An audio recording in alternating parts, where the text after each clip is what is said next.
Hey everybody, thanks for joining me today. I'm Brendan with Kungfunerd.com, and today we're gonna do the 5 stances of Kung Fu.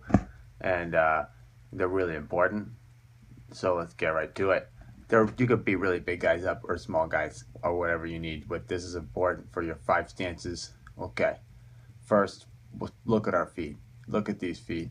What are they doing? Look, step them really far apart, like double shoulder width, and then we're just gonna sit down. This is called the Horsey stance. Of the 5 stances of Kung Fu, this one's probably the most important. If you point your fingers like this and straighten your back and sit down more, it kind of looks like you're riding a horsey. See, your knees are out over your ankles, okay? And your knees are pointed the same direction as your toes.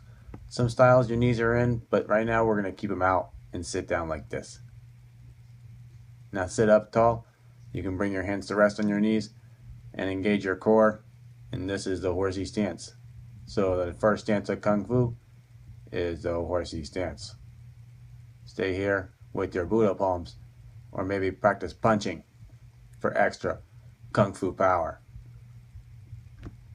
Now, I don't know why we're still here, but really this is a very important stance, so take a mental note of how perfect my Kung Fu stance is.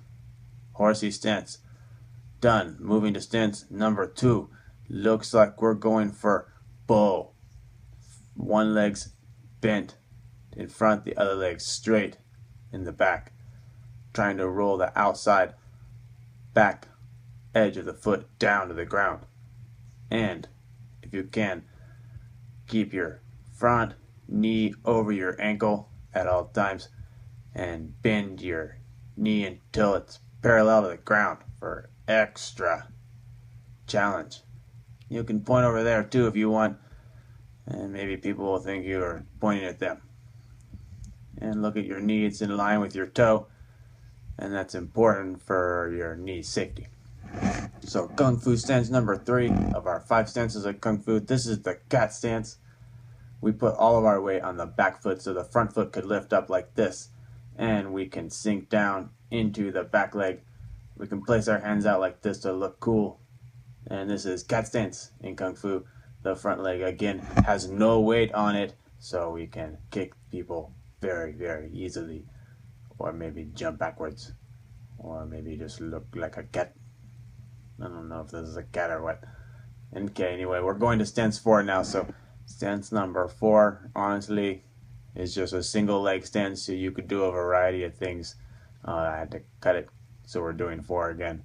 Single leg stance, variety of things. Your leg is up. Really, that's all that matters. You're balancing. That's the point of single leg stance. I think then maybe if you understand that you're going to lift up, straighten your leg, engage your pelvis and core, point through the top of your spine and head, extend through your spine. Practice on both legs, and make sure you don't hurt yourself by falling over.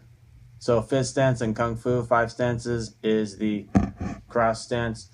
This stance actually has a bunch of different levels. You can sit all the way down right here. It's sitting stance or resting stance at this point. It's still similar to cross stance, but you're sitting down on the back leg.